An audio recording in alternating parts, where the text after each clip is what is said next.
Sejarah Ba'alawi Indonesia dari konflik dengan Al-Irsyad hingga dengan keluarga Wali Songo. Akhir-akhir ini nasab Ba'alawi sedang ramai dibicarakan, yaitu sejak tersebarnya kajian nasab Ba'alawi oleh Kiai Haji Imaduddin Utsman Al-Bantani. Sebenarnya ini adalah isu yang telah lama muncul di kalangan asyraf di Arab. Pembaca bisa cari tulisan asyraf di Arab yang menolak nasab Ba'alawi. Coba saja cari di Google.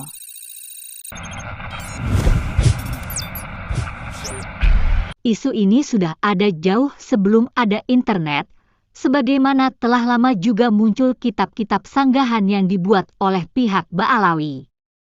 Rupanya kitab-kitab sanggahan itu belum memuaskan pihak yang menolak nasab Ba'alawi, hingga sampai sekarang pun masih banyak asyraf di Arab yang tetap menolak.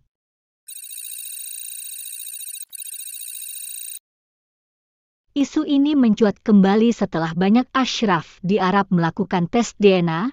Dari jutaan Bani Hashim yang tes DNA itu kemudian ditemukan kode-kode khusus yang dimiliki oleh Bani Hashim dan mengerucut pada keturunan Sayyidina Ali melalui Sayyidina Hasan dan Sayyidina Husain. Rupanya banyak keluarga Ba'alawi yang kemudian ikut tes DNA juga, dan ternyata mereka tidak memiliki kode-kode yang dimiliki oleh Bani Hashim itu.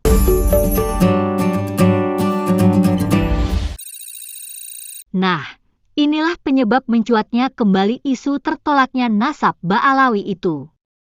Asyraf di Arab yang selama ini menolak nasab Ba'alawi menjadi semakin yakin dengan penolakan itu. Isu itu pun kemudian sampai ke Indonesia, khususnya setelah beredarnya kajian Kiai Haji Imaduddin.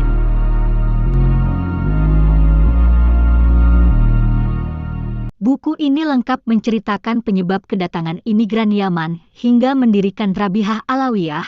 Tujuan mereka memang jadi tenaga kerja, majikan mereka orang-orang non-muslim Belanda penjajah pribumi. Mereka pernah bikin keributan di negeri ini yang luar biasa, sehingga mereka bikin malu negara-negara Arab. Dua kerajaan Arab berusaha mendamaikan, namun Ba'alawi yang tidak mau berdamai memilih terus bermusuhan.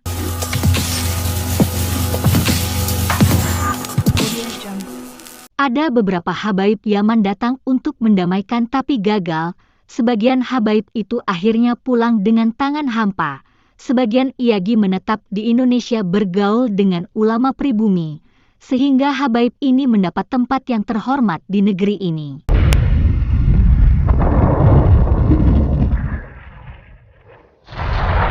Jadi habaib yang sengaja datang untuk berdakwah itu sedikit sekali. Zaman itu umat Islam Indonesia sedang tidak perlu kedatangan ulama luar kalau hanya untuk kesinambungan belajar mengajar ilmu agama. Sejarah kelam ini tidak perlu diangkat seandainya tidak banyak oknum Ba'alawi, habaib, dan atau Rabithah Alawiyah yang melakukan hal-hal berikut ini. Merasa nasab mereka yang paling syahih, kemudian menghina nasab keturunan Wali Songo. Mengaku semua leluhur mereka datang ke negeri ini untuk berdakwah agar pribumi merasa berhutang budi pada mereka. Mengatakan bahwa belajar pada satu habib bodoh itu sama dengan belajar pada 70 kiai alim. Pernikahan syarifah dengan non-sayyid itu tidak sah, sehingga berarti selamanya mereka berzina. Referensi utama buku ini adalah kitab karangan seorang Habib Assegaf Mufti Hadramut yang merupakan saksi sejarah, yaitu kitab. Cari saja di Google dan langsung download PDF-nya. Untuk mendapatkan buku ini hubungi 0817 772 080.